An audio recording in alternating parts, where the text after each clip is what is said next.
Hey, ich bin Lukas Schestak und ich bin super happy, hier gleich in Liechtenstein bei den Little Big Beat Studios eine Live-Session zu spielen.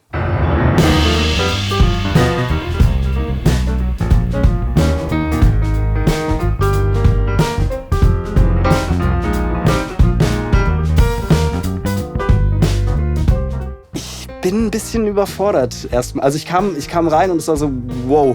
Also man hat ja immer so eine Vorstellung, wenn man was auf Fotos oder auf Videos sieht, denkt man so, ja, ich kenne das. Das ist schon mal cool, so zu wissen, dass auf was ungefähr auf einen zukommt.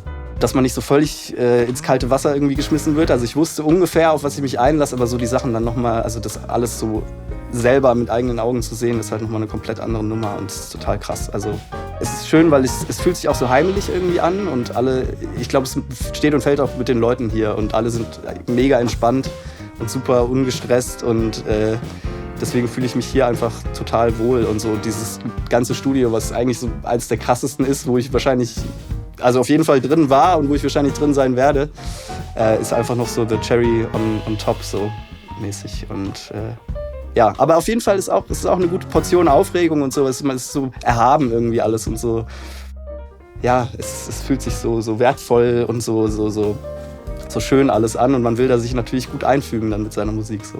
Genau.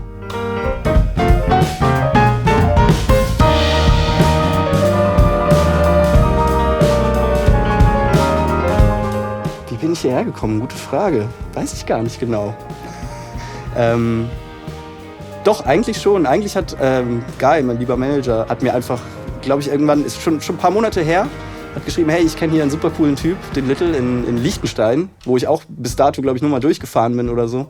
Und dann hat Guy mir gesagt, hey, ich kenne hier den Little und der hat hier eine super geile Session. Einer seiner Künstler, den er auch managt, der Adam Ben Ezra, hat hier schon vor ein paar Jahren gespielt, ich glaube 2017 oder so. Und der hätte hier schon gespielt und er hat mit Little dann, oder also mit dir über mich gesprochen und hat mich dann total gefreut, als es dann so klar wurde, ja, es könnte klappen, dass wir hier spielen und habe das dann auch zum ersten Mal dann tatsächlich gesehen im Internet und die Session und wie das alles hier aussieht und aufgemacht ist. Ich war total begeistert. Fand ich total mega. Ja, also im Prinzip kam das so über 3 Ecken. Adam Ben Ezra, Guy aus Israel, dann mit dir in Kontakt, genau.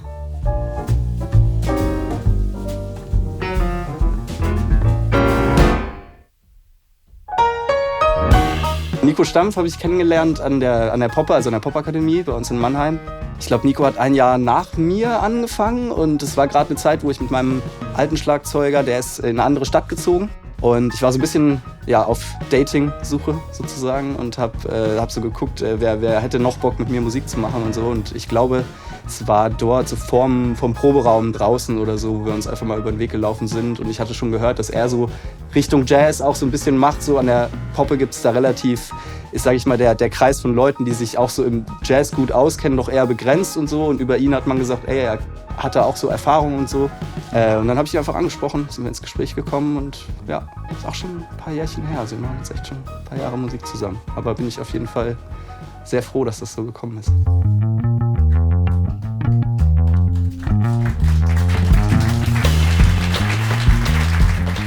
Micha ist ganz neu dabei, ganz fresh. Wir haben lange mit Alex Proschek zusammengespielt, der jetzt auch mit uns das letzte Album zusammen aufgenommen hat.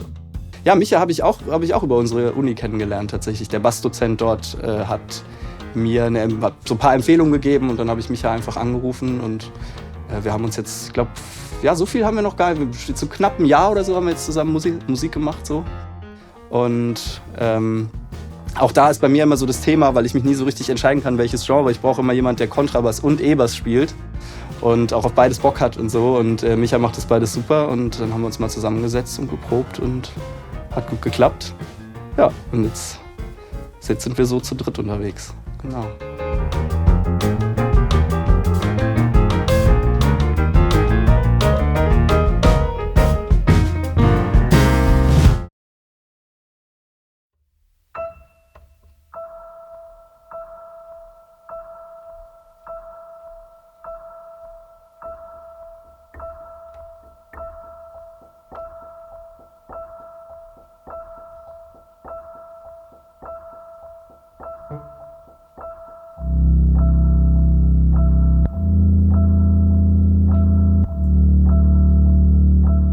dazu kann man sagen, das ist ein Stück, was ich ursprünglich eigentlich tatsächlich für Solo-Klavier alleine geschrieben habe. Ich habe noch ein anderes Projekt unter einem anderen Namen, bei dem ich immer Rollkragenpullis trage und den Bart ein bisschen länger wachsen lasse. Und dann heiße ich Noah Evans und spiele sanfte Klaviermusik. Und dafür hatte ich das Stück ursprünglich mal geschrieben. So ein bisschen der Ansatz less is more, also wirklich einfach nur so ein paar tiefe Akkorde drücken, wirklich wenig so Firlefanz einfach. Und das Stück war fertig und ich hatte, glaube ich, die fertige Aufnahme, die fertige Demo irgendwo mal rumfahren und dachte so, ey, eigentlich ganz geil, wenn ich da jetzt noch so ein Beat dazu bauen würde für die Band, weil ich so das Stück an sich eigentlich schön fand.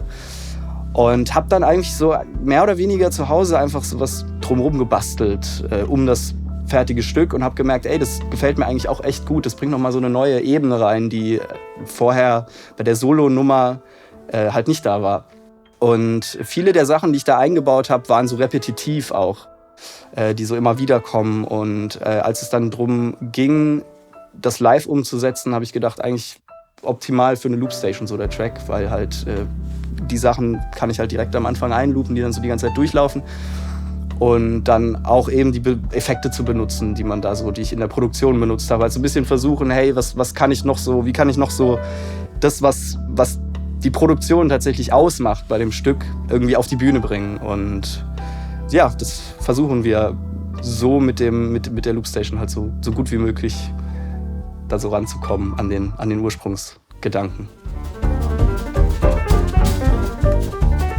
Das ist witzig, weil gewissermaßen ist das Album, was wir jetzt aufgenommen haben und alles, was wir so, oder vieles, was wir jetzt machen, so ein bisschen auch so für mich so dieser krasse Rückblick zu, ey, ich bin 9, setz mich vor der Schule ans Klavier und übe irgendwie das Solfeggiato von Bach, weil das so eins der ersten Stücke tatsächlich war, was ich auf dem Klavier mal gespielt habe. Wir hatten so ein altes, also so ein Klavier, wo man so Disketten einschieben konnte und dann sind so Lichter aufgeblinkt, wenn man, also welche Taste man drücken musste. So. Und da war eine Demo drauf von so einem klassischen Stück, aber auch in so einem Jazz-Arrangement, eben dieses Solfeggio in C zum Beispiel. Und ich habe das halt so mit einem unmöglichen Fingersatz nachgespielt, weil durch die Lampen, weißt du, da hast keine Noten, weißt keine Ahnung, mit welcher Hand man irgendwie was spielen soll. Also habe ich das irgendwie nachgespielt, nachgekraxelt.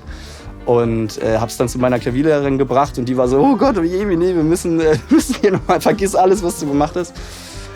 Und ich habe mich gewissermaßen so daran zurückerinnert, weil ich nie so richtig damit abgeschlossen hatte. Ich habe das nie so richtig fertig gelernt und habe gesagt, ey, eigentlich so diese ganzen Klassik-Dinger, eigentlich hat mir das total Spaß gemacht und eigentlich war das total cool. Und habe so nach diesem Pop-Album so voll wieder das Klavierspielen einfach so an sich entdeckt und meine Roots. Und habe die ganzen Sachen nochmal ausgepackt und halt gedacht, okay, ich will damit irgendwie was machen, was halt auch neu ist, weil es natürlich jeder kennt das, aber so ein bisschen ein neues Gewand und deswegen halt die Arrangements mit dem Trio einfach so oder der Chopin, der auch drauf ist, so ein bisschen laid-back, Lo-Fi, Beat so dazu. Das fand ich irgendwie einfach cool, so die beiden Welten so zu mischen und zusammenzubringen. Genau.